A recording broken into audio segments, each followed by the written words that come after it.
വെറും craft paper ഉപയോഗിച്ചിട്ടാണ് ഞാനിത് ഉണ്ടാക്കിയെന്ന് പറഞ്ഞാൽ നിങ്ങൾ വിശ്വസിക്കൂ? എന്നാൽ വിശ്വസിക്കണം. നിങ്ങൾക്ക് ഇഷ്ടമുള്ള കളർ ക്രാഫ്റ്റ് പേപ്പർ എടുത്തോളൂ കേട്ടോ ഇതുണ്ടാക്കാൻ. ഒരു സ്ക്വയർ ഷേപ്പിൽ വേണം നമുക്ക് ക്രാഫ്റ്റ് പേപ്പറിനെ വെട്ടിയെടുക്കാൻ വേണ്ടിയിട്ട്. എന്നിട്ട് ഇതേപോലെ ഒന്ന് ഫോൾഡ് ചെയ്ത് കൊടുത്താൽ മതി. സംഭവം വളരെ ഈസിയാണ്. നമുക്ക് എന്നിട്ട് വട്ടത്തിലാക്കി എടുക്കാൻ വേണ്ടി ഇതേപോലത്തെ 4 പീസാണ് വേണ്ടത് കേട്ടോ. അപ്പോൾ 4 പീസ് ഇങ്ങനെ ആക്കിയിട്ട് നമ്മൾ ഓരോന്ന് പശ തേച്ചിട്ട് ഉള്ളിലേക്ക് ഇങ്ങനെ വെച്ചിട്ട് ഒട്ടിച്ചു കൊടുക്കുക. ഞാൻ വെറുതെ പറയല്ല കേട്ടോ. വെറും 10 മിനിറ്റ് ഉണ്ടെങ്കിൽ, 10 മിനിറ്റും വേണ്ട ഉണ്ടെങ്കിൽ നമുക്ക് ഈ സംഭവം റെഡിയാക്കി എടുക്കാം. ഞാൻ നേരത്തെ ചെയ്ത് വെച്ച പോലെ 4 എണ്ണം കൂടി ഉണ്ടാക്കിയിട്ടുണ്ട്. ഏറ്റവും അടിയിൽ വെക്കുന്ന പീസിന് വേണ്ടിയിട്ട് ഇതേപോലെ ഒരു ബേസും കൂടി ഉണ്ടാക്കി കൊടുത്തിട്ട് ഇതേപോലെ അതിൻ്റെ ഉള്ളിലേക്ക് ഒന്ന് വെച്ച് കൊടുക്കാം.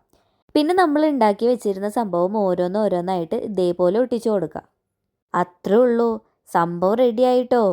നിങ്ങൾ ഇതൊക്കെ ഒന്ന് ഉണ്ടാക്കി നോക്കുന്നേ.